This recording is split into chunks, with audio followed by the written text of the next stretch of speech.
মুসলমান ভাইরা আমার, বেলাল হাবশী রাদিয়াল্লাহু তাআলা আনহু আল্লাহর রাসূলের সাহাবী। সাউথ আফ্রিকা, দক্ষিণ আফ্রিকার বেলাল হাবশীর বাড়ি। পৃথিবীর জমিনের ভিতরে বেলাল হাবশীর মতো এরকম কালো মানুষ, পৃথিবীর জমিনের মতো এরকম বেডুকা মানুষ বেলাল হাবশীর মতো আর ছিল না। বলে বেলাল হাবশীর চুলগুলো ছিল কোকড়া, বেলাল হাবশীর চেহারাটা ছিল কালো, বেলাল হাবশীর পাগুলো ছিল ফাটা ফাটা ফাটা ফাটা। মানুষ তার চেহারার দিকে তাকাইতো না। বেলাল হাবশী এরকম কালো বিশ্রী। আল্লাহর রাসূল বলেন, জনাব রাসূল আকরাম সাল্লাল্লাহু আলাইহি ওয়াসাল্লাম বলেন, এরকম বেডুকা মানুষ, এরকম বেডুকা মানুষ। আল্লাহর রাসূল বলেন, আমি যেদিন মেরাজে গিয়েছি, মেরাজের ভিতরে জান্নাত দেখার জন্য গিয়েছি।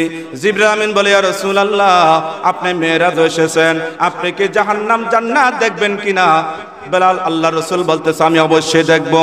আল্লাহর রাসূল বলেন, আমি যখন জান্নাতের কাছে গেলাম, জান্নাতের কাছে যাইতে না যাইতে পিছে শুনি কেন জানি একটা জুতার আওয়াজ শোনা যায়। আল্লাহর রাসূল বলেন, আমার পিছনে সামনে পিছনে চতুর্দিকে ফেরেশতা ছাড়া কোনো মানব নাই, জিন নাই, কোনো মাখলুক নাই।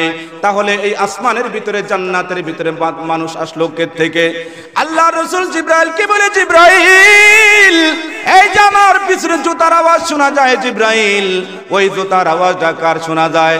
জিবরাইল বলতেছে, ইয়া রাসূলুল্লাহ, ওই জুতার আওয়াজ কার আমি তো জানি না।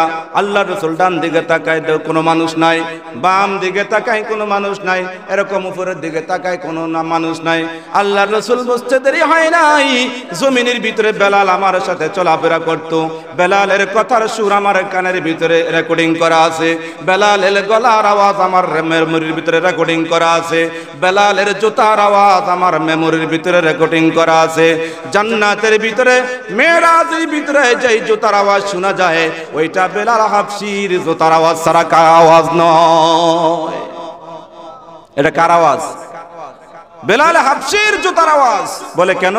এই লোকটা গরিব, এই লোকটা কালো, এই লোকটা বিশ্রী, বেলাল হাবশীর তো দাম কেন? বলে বেলাল হাবশী ইসলাম গ্রহণ করার পরে, কালেমা গ্রহণ করার পরে নিজের জীবনকে বিসর্জন দিয়ে দিয়েছেন, ইখলাসের নিয়তে আমল করছেন, ইখলাসের নিয়তে রাসূলের দরবারে বসে থাকতেন।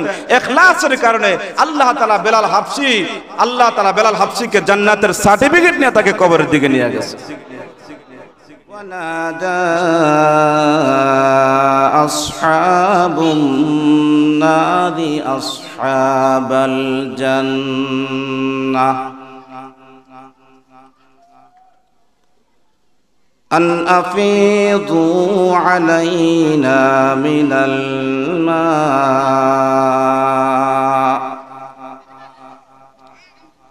أو مما رزقكم الله قالوا إن الله حرمهما على الكافرين আসমানের মালিক যে আল্লাহ, জমিনের মালিক সে আল্লাহ। আসমানের মালিক যে আল্লাহ, জমিনের মালিক সে আল্লাহ। পৃথিবীর মালিক ও আল্লাহ, লা ইলাহা ইল্লাল্লাহ, লা ইলাহা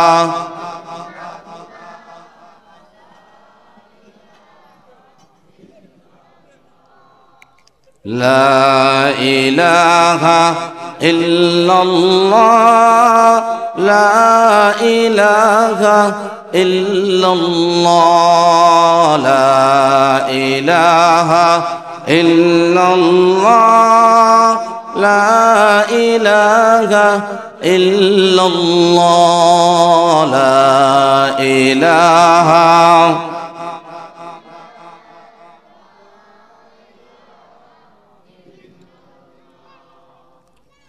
লা ইলাহা ইল্লাল্লাহ মুহাম্মাদুর রাসূলুল্লাহ।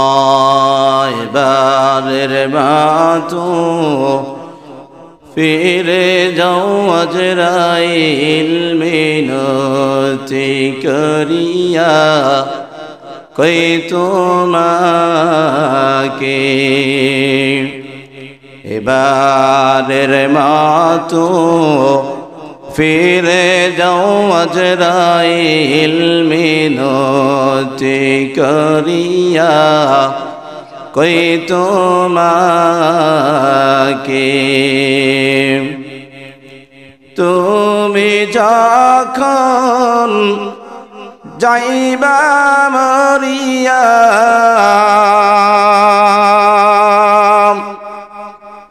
বাহির করিবে চারজনে ধরিয়া শোয়াইয়া রাখিবে মশারি টাঙাইয়া রে শোয়াইয়া রাখিবে মশারি টাঙাইয়া রে মিনতি করিয়া কই তোমাকে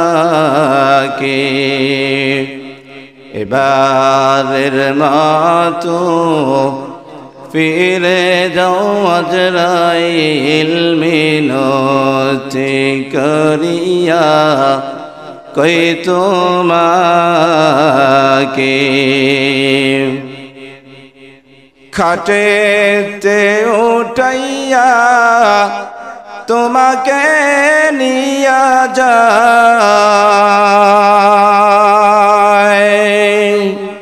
ভাই বোন কাঁদিয়া মাটিতে আসার খায় মায়ের করুণ কান্দন সইতে না পারি রে মায়ের করুণ কান্দন সইতে না পারি রে মিনতি করিয়া কই তোমাকে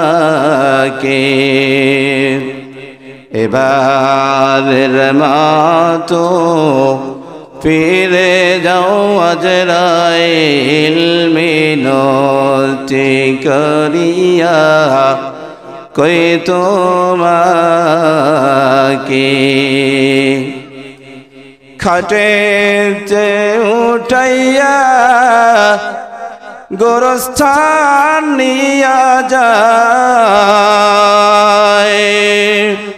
ভাই বোন কাঁদিয়া মাটিতে আসার খায় মায়ের করুণ কান্দন সইতে না পারি রে মায়ের করুণ কান্দন সইতে না পারি রে মিনতি করিয়া কই তোমাকে আপনি দেখেন সে টাকা কামাই করে, আপনি দেখেন সে তার বাড়ি গাড়ি আছে, আপনি দেখেন সে কালো গ্লাসের গাড়ি, পাজারো গাড়ি, এসকরোলা গাড়ি, এই সমস্ত গাড়ি নিয়ে, এসি গাড়ি, কালো গ্লাসের গাড়ি নিয়ে চলাফেরা করে।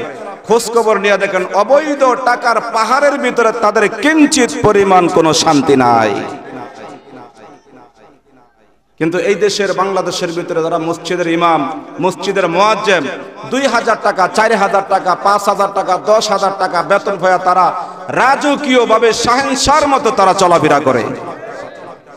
একমাত্র কারণ হলো কি, পাবলিকের শ্রমজীবী মানুষের টাকা, মানুষের কষ্টের টাকা মসজিদের ইমামকে 10 টাকা 100 টাকা তারা মসজিদের ইমামকে মাস গেলে বেতন দেয়, 50 টাকা 100 টাকা মসজিদের ইমামকে বেতন দেয় মাস গেলে। তাদের কষ্টের টাকা, তাদের বদলা দেওয়া টাকা, তাদের কৃষি কাজের টাকা, ব্যবসার টাকা, রিক্সা চালানোর টাকা ইমামকে বেতন দেয়। এর জন্য খুশিতে ইমামকে 100 টাকা মাসে দেয়, ওই মাস গেলে ইমাম সাহেব 100 টাকা 10,000 টাকার মতন উপকার হয়। কথা ঠিক কিনা? ইখলাসের কারণে। কিসের কারণে? ইখলাসের কারণে, নিয়তের কারণে, নিয়তের কারণে। এজন্য আমরা মাহফিল করি, আমরা শোডাউনের জন্য করি না, আমরা নিয়তের ইসালাহ সওয়াবের জন্য করি, নিয়তকে পরিষ্কার করে। বলেন কি আপনাদের নিয়তের ইখলাসের জন্য করেন না আপনারা সবাই? এখানে আমাদের অধিকাংশ আমাদের মুসল্লিনে কেরাম অধিকাংশ। এই মাহফিল করা হয় ইসালে সোয়াবের জন্য। ইসালে সোয়াব মানে হলো মুসলমান পুরুষ এবং মহিলা যারা মৃত্যুবরণ করেছে তাদের আত্মা মাগফিরাতের জন্য আমরা এই মাহফিলটা করি ইসালে সোয়াবের নিয়তে। এই জন্য আল্লাহ তাআলা আমাদেরকে বরকত দান করে। প্রত্যেকটা কাজ যদি এরকম মানুষ 2 রাকাত নামাজ পড়ে, কয় রাকাত 2 রাকাত নামাজ যদি ইখলাসের সাথে পড়ে, এই 2 রাকাত নামাজ যদি আল্লাহ তাআলার দরবারে যদি বান্দার কবুল হয়ে যায়, তো কিয়ামতের ময়দানে 2 রাকাত নামাজের উসিলায় সে জান্নাতে যাওয়ার জন্য 2 রাকাত নামাজই যথেষ্ট নাকি? সারা রাত্র দাঁড়ায় তাহাজ্জুদ পড়ার দরকার নেই ইখলাস না থাকলে, নিয়ত যদি পরিষ্কার না থাকে। এই নিয়তের কারণে প্রতিটা মহিলা কুকুরের পানি খাওয়া জান্নাতে যায়। একটা বেপরদা মহিলা, একটা প্রতিটা মহিলা কত খারাপ, কত নিকৃষ্ট সমাজের ভিতরে নাকি?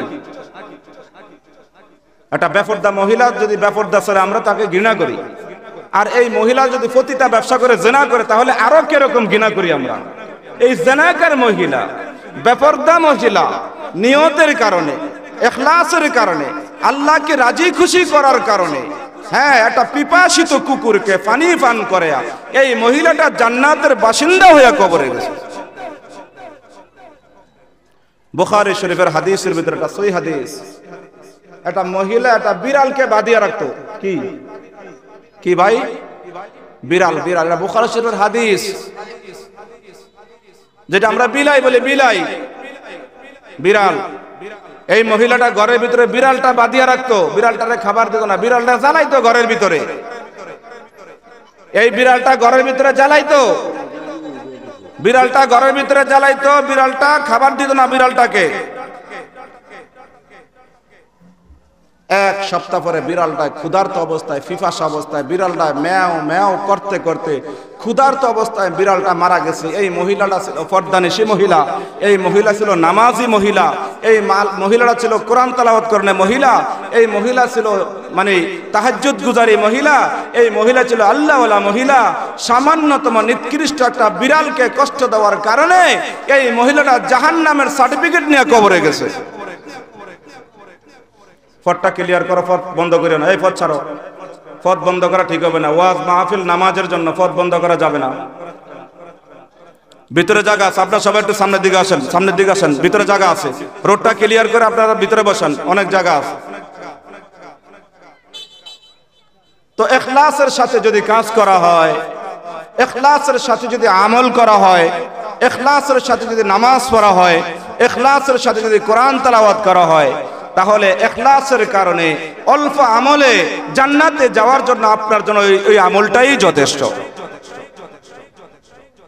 জনাবে রাসূল আকরাম সাল্লাল্লাহু আলাইহি সাল্লামের 1,25,000 সাহাবা ছিল। সবাই বলেন কত লক্ষ? আরো জোরে বলেন কত? 1,25,000 সাহাবী, এরা সবাই কাফের ছিল। কি আছে? সোজা কথা, কাফের জান্নাতে যাবে না জাহান্নামে যাবে? বিনা হিসাবে তারা জাহান্নামে যাবে, কারণ তাদের ঈমান নাই। কি নাই? 1,25,000 সাহাবীর ভিতরে এরা জাহান্নামে ছিল। 1,25,000 সাহাবী মাত্র কালেমা পড়ছে ইখলাসের কারণে। 1,25,000 সাহাবী 1,25,000ই জান্নাতি। একজন সাহাবীও জাহান্নামে যাবে না। তার মানে কারণ হলো ইখলাসের কারণে। কিসের? আমাদের ভিতরে তো ইখলাস নাই।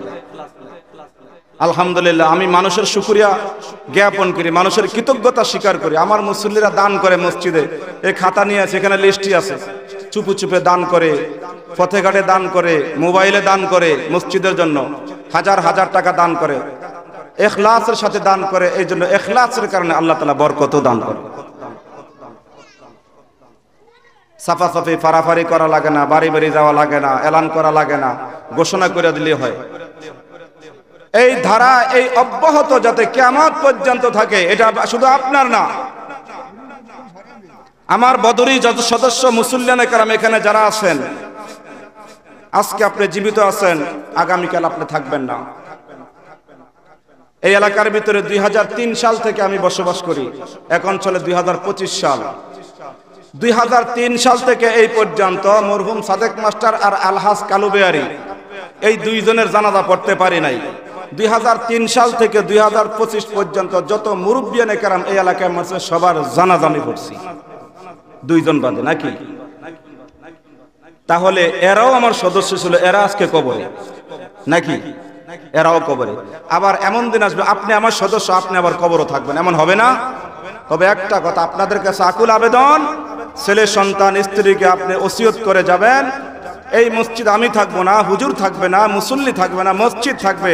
নতুন প্রজন্ম সৃষ্টি হবে এলাকার ভিতরে, যাতে আমাদের 313 টাকা উপরে 10,000, 2,000, 5,000 টাকা যাতে মৃত্যু পর্যন্ত, কিয়ামত পর্যন্ত এই সাদাটা যাকে মানে থাকে, অব্যাহত থাকে, এই ওসিয়ত সবাই করতে পারবেন না ইনশাআল্লাহ?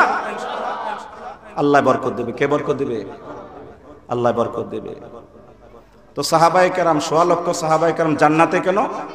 ইখলাসের কারণে। কিসের কারণে? আল্লাহর রাসূল বলেন আসহাবি কান নুজুম, আমার সাহাবারা হলো আকাশের তারকার মতো। কিসের মতো?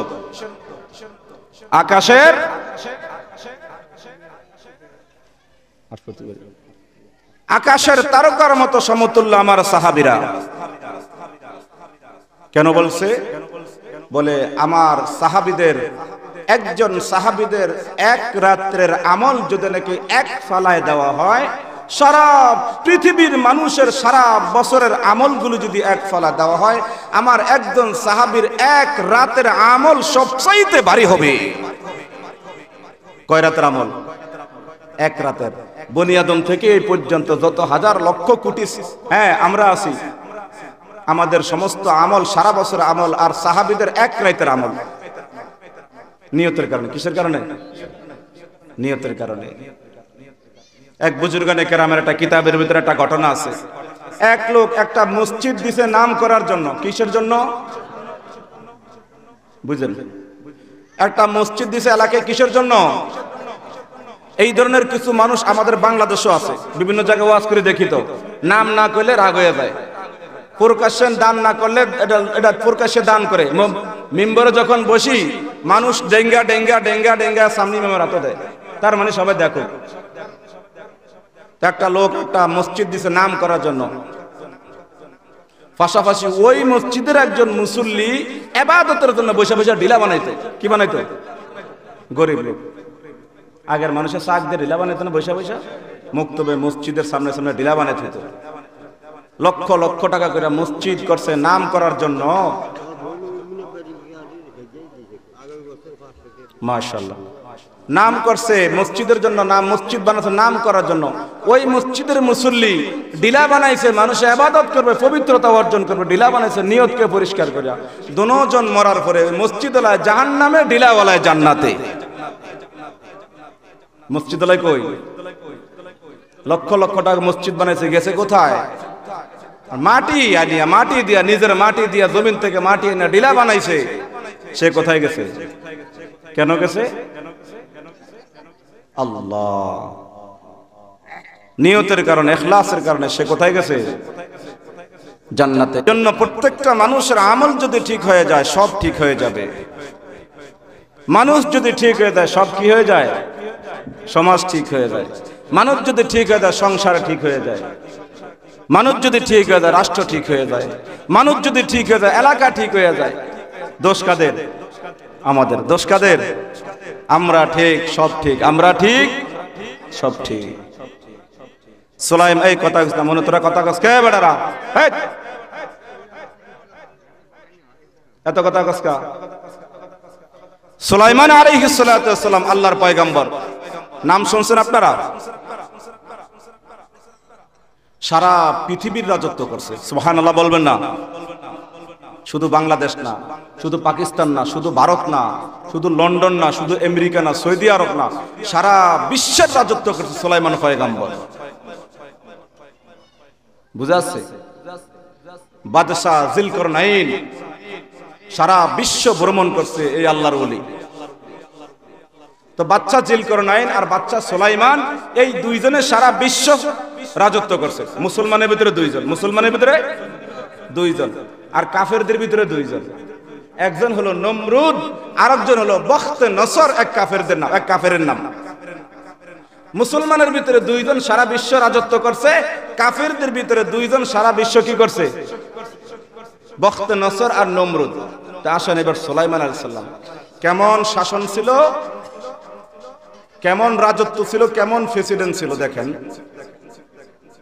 তাফসীরের কিতাবের ভিতরে আছে আল্লাহ তাআলা সুলাইমানকে এমন শক্তি দান করেছেন, একটা পিঁপড়া যদি নাকি গর্তের ভিতরে কথা বলতো, সুলাইমান আলাইহিস সালাম 2.5 কিলোমিটার দূর থেকে শুনতেন। সুবহানাল্লাহ, আসতে হয়ে গেছে না? পিঁপড়া কথা বলতো কোথায়? গর্তের ভিতরে। আমরা পিঁপড়ার কথা বুঝি, দুনিয়ার কোনো মানুষ বোঝে না। দুনিয়ার কোন পৃথিবীর ভিতরে কোন মানুষ পিঁপড়ার কথা বোঝার ক্ষমতা আল্লাহ তাআলা তাকে দিছে কারে? সুলাইমান আলাইহিস সালাতু ওয়াসসালামকে দিছে। গর্তের ভিতরে। আর মিয়া পিঁপড়ার ভিতরে কয়েক জাত, ওল্লা, বল্লা, টল্লা। গাছসা পিঁপড়া আছে না? গাছসা পিঁপড়া আছে, লাল পিঁপড়া আছে, সিনির পিঁপড়া আছে। সবচাইতে ছোট হলো সিনির পিঁপড়া। এটা চোখে দেখা যায় ছোট, এটা কামড় দিলে জ্বলে, লাল হয়ে যায় অ্যালার্জির মতো।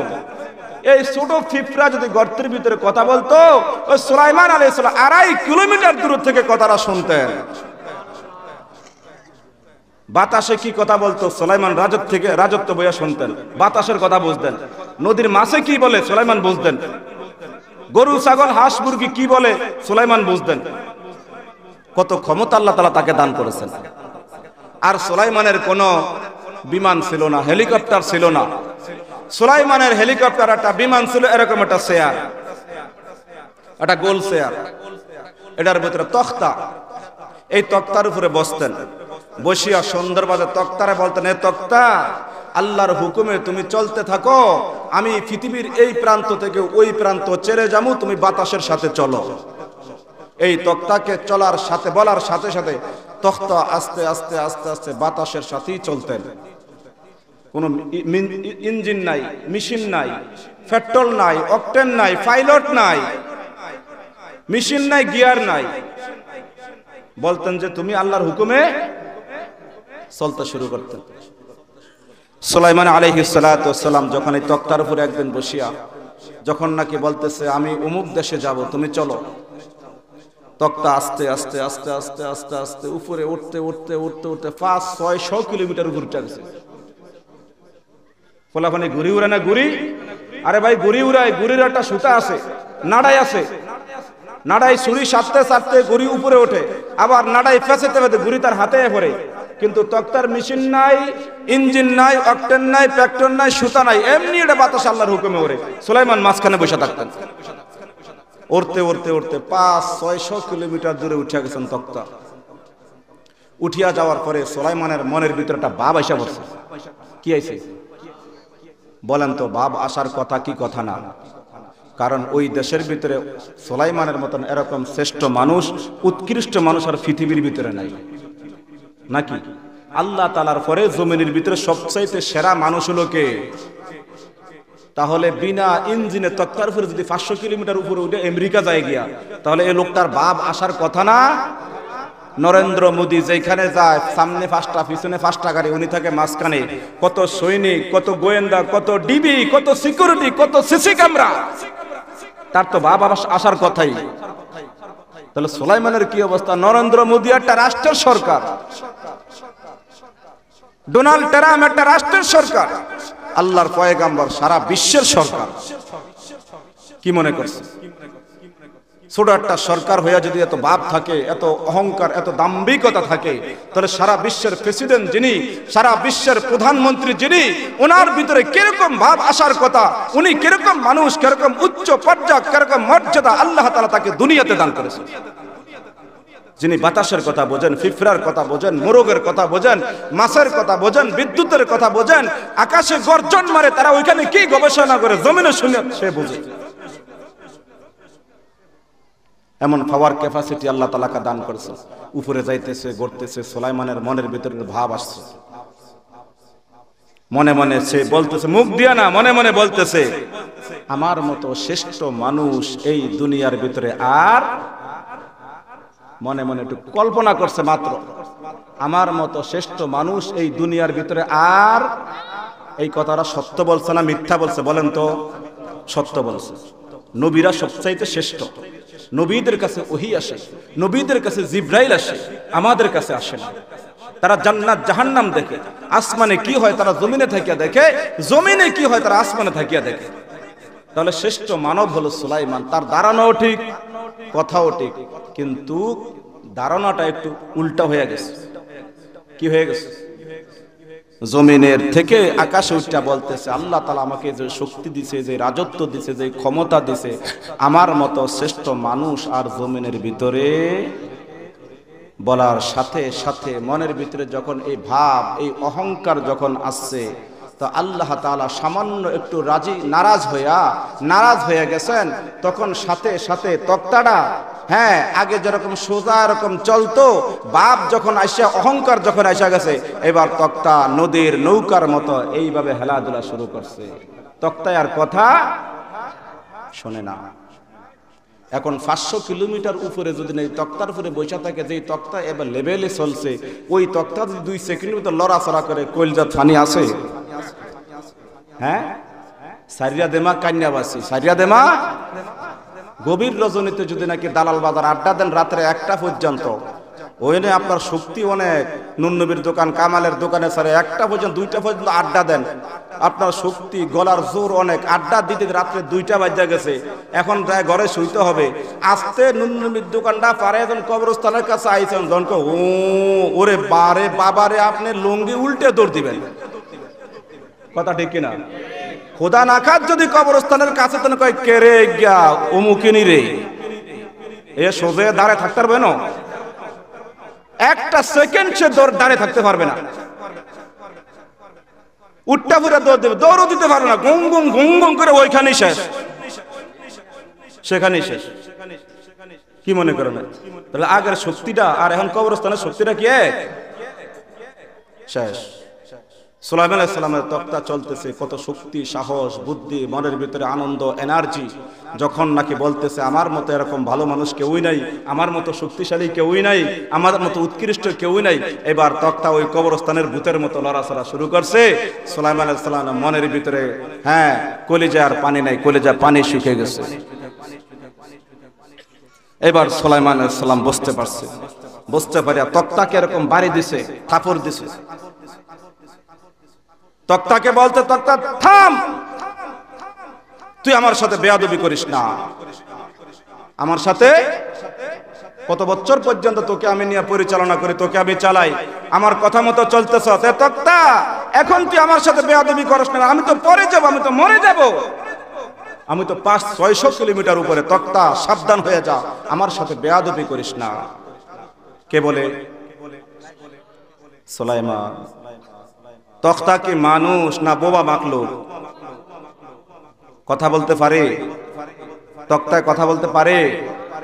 সুলাইমান আলাইহিস সালাম মনের ভিতর রাগ এসে, আমি বাচ্চা, আমি এদেশের প্রেসিডেন্ট, এদেশের বাতাস, আগুন, পানি, এদেশের জিন জাতি, পশু পাখি, নদী নালা, কীট পতঙ্গ আমার কথায় ওঠে আর বসে। তুই আমার সাথে বেয়াদবি করস কেন? আমি তো 500-600 কিলোমিটার উপরে, আমি পরে যাব, মরে যাব। তক্তা তুই সোজা হ। তক্তা তুই কি হ? সোজা হ। আল্লাহ তাআলা তক্তার এবার জবান খুলে দিছেন। কি খুলে দিছেন?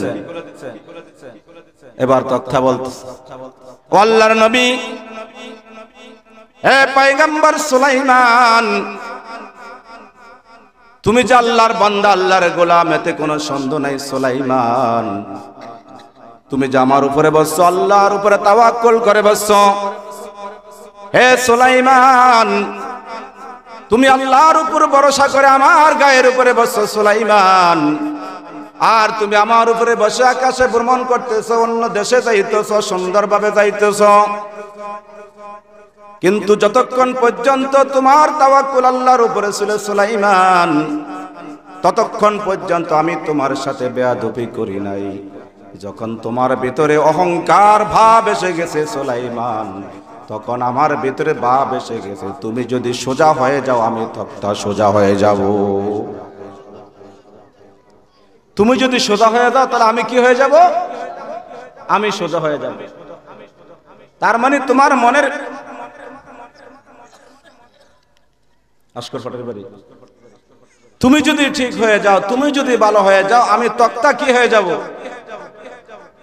আমার ঘটনাটা বলার উদ্দেশ্য হইলা সমাজের ভিতরে এত ঝগড়া ফাসাদ, এত বিপদ, যেখানে সেখানে আগুন লাগে, যেখানে সেখানে ঝগড়া লাগে, যেখানে সেখানে বিপদ আপদ, খুন খারাপি, হ্যাঁ, এত ফিতনা ফাসাদের ভিতরে সমাজটা চলিয়া গেছে। কারণটা কি? কারণ হলো কি, সুলাইমানের মতন যখন আমি ঠিক হয়ে যাব, পুরা পৃথিবী ঠিক হয়ে যাবে। কথা ঠিক কিনা? আমি যতক্ষণ পর্যন্ত ঠিক না হব, ততক্ষণ পর্যন্ত কোনো কিছু ঠিক হবে। এজন্য নুরানি মাদ্রাসার ছেলেগুলা সিল্লা সিল্লা করে হাদিস পড়ে, আখলিস দীনাকা ইয়াকফিকাল আমালুল কলিল,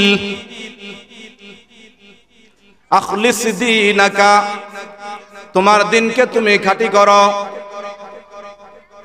তোমার দিনকে তুমি খাঁটি করো। ইয়াকফিকাল আমালুল কলিল, অল্প আমলের জন্য, নাজাতের জন্য কিয়ামতের ময়দানে তোমার অল্প আমল যথেষ্ট হয়ে যাবে। কি আমল? অল্প আমল, কিন্তু ইখলাস থাকতে হবে। কি থাকতে হবে? ইখলাস থাকতে হবে। শোডাউন করা যাবে না, মানুষকে দেখানো যাবে না। ইবাদত হোক আর দান সদকা হোক, নিরিবিরি হতে হবে। ডান হাতে দিবে, বাম হাতে যাতে টের না পায়। যারা তাহাজ্জুদ করে তাদেরকে আল্লাহ গুনাহ মাফ করে দেয়। কেন জানেন? বলে তাহাজ্জুদের নামাজটা পরিপূর্ণ ইখলাসের সাথে আদায় হয়। বলে কেন? বলে সারা দুনিয়ার মানুষগুলি ঘুমায়, আর ওকে আল্লাহকে ভয় করে ইখলাসের সাথে যে ঘরের ভিতরে উঠে ঠান্ডা পানিতে ওযু করে নামাজ পড়ে, আল্লাহ বলে যদি আমি তার গুনাহগুলি মাফ করে দেই। কিসের কারণে? ওই সময় তো মানুষ দেখে না, ওই সময় দেখে কে? কে দেখে? আল্লাহ দেখে। এই জন্য আল্লাহ বলতেছে, মানুষ যখন তাহাজ্জুদ করতে ওঠে তখন আমার কাছে ভালো লাগে, আমি বান্দার সমস্ত গুনাহগুলি আমি কি করে দেই? মাফ করে দেই। সুবহানাল্লাহ। দুনিয়ার সমস্ত মানুষগুলো ওই সময় ঘুমায়। হাদিসের ভিতরে আল্লাহ রাসূল বলেন, এক সাহাবী বলতেছেন, যারা তাহাজ্জুদ করে এরা হলো আল্লাহর সূর। কার সূর? আল্লাহর সূর। এরা কার সূর? এরা দুনিয়ার সূর না, নাকি? আল্লাহর সূর কেন? বলে চুরি করে ওইটা গোপনে গোপনে আল্লাহর সাথে কথা বলে। কার সাথে কথা বলে? আল্লাহর সাথে কথা বলে। এই জন্য ইখলাসের কারণে আল্লাহ তাআলা বলে তার গুনাহগুলি আমি মাফ করে দেই। এরা আল্লাহর সূর। কার সূর? আল্লাহর সূর। ও আজ আপনাদের বুঝে আসে? বুঝে আসে? আমাদের ঢাকার বক্তা আসবে, বক্তা আসার আগে আগে আমি কতক্ষণ হারমোনিয়াম বাজাই আপনাদের সাথে। কবিরাজি ওষুধ ক্যাম্বাসার দেখছেন কোন সময়? বাজারে ক্যাম্বাসার আছে না? ক্যাম্বাসার আছে তো? ক্যাম্বাসারে মানুষ যোগায় কি দিয়া? ডেক সেট, হারমোনিয়াম, তবলা, সারেঙ্গি, বাঁশি দিয়া, খঞ্জিরা দিয়া, ডোল ফিডায়া মজমা যোগায়। কিন্তু আসল যিনি ওষুধ বেচবে হেতে কিন্তু দোকানে বইয়া সিগারেট না, ওকাটা নেই, আছে না? আসল যেতে বইয়া রয়েছে পিছনে। হ্যাঁ, আর হেল্পার যেটা আছে এটা প্যাপো প্যাপো প্যাপো বাজে পুরা মজমা গরম করিয়া লাই। মজমা গরম করিয়া তারপরে আপনারে কই, পরে যখন মানুষ জমিয়ে যায় তখন আসল লোক চলে আসে। এখন আমি ক্যাম্বাসারের মতন আপনার ঘরে মজমাটা যোগে দেই, আমার ঢাকার হুজুর চলে আসে। আসছে? বুঝা আছে কথা ভাই? এই জন্য বলতেছি আমরা কাজ করব কিসের নিয়তে? আরো জোরে বলেন, আরো জোরে বলেন। আখলিস দীনাকা ইয়াকফিকাল আমালুল কলিল, আখলিস দীনাকা ইয়াকফিকাল আমালুল কলিল, তোমার আমলকে তুমি খাঁটি করো, অল্প আমলেই নাজাতের জন্য যথেষ্ট হয়ে যাবে।